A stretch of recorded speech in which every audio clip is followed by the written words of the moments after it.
अस्सलामुअलैकुम नाज़रीन, मैं हूँ आपकी मेज़बान नाइला भट्टी और आप देख रहे हैं कसरे नूर न्यूज़ HD। हमारे ब्यूरो चीफ कासिम गुज्जर की रिपोर्ट के मुताबिक दुनिया भर की तरह लाला मूसा में भी 10 मुहर्रम उल हराम बड़े अकीदत और एहतराम से मनाया गया। जगह जगह ठंडे पानी, दूध और लंगर की सबीलें लगाई गईं। थाना सिटी लाला मूसा की तरफ से लगाई गई सबील अली उस्मान भट्ट, खिज़र हयात, फहमीदुल इलियास मुसाफिरों को सबील लगाए दूध पिला रहे हैं।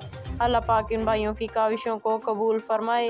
चौधरी अली उस्मान भट्ट ने अपने बयान में कहा कि हज़रत इमाम हुसैन अलैहिस्सलाम और इनके रफ़क़ा की मैदान करबला में पेश की गई अजीम कुर्बानियों को खराज अकीदत पेश करते हैं।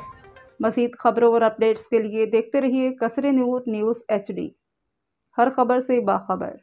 हमारे YouTube चैनल कसरे नूर न्यूज़ को सब्सक्राइब कीजिए, वीडियो को वॉच कीजिए। अगर हमारी वीडियो पसंद आए तो लाइक कीजिए, अपने दोस्तों से शेयर कीजिए।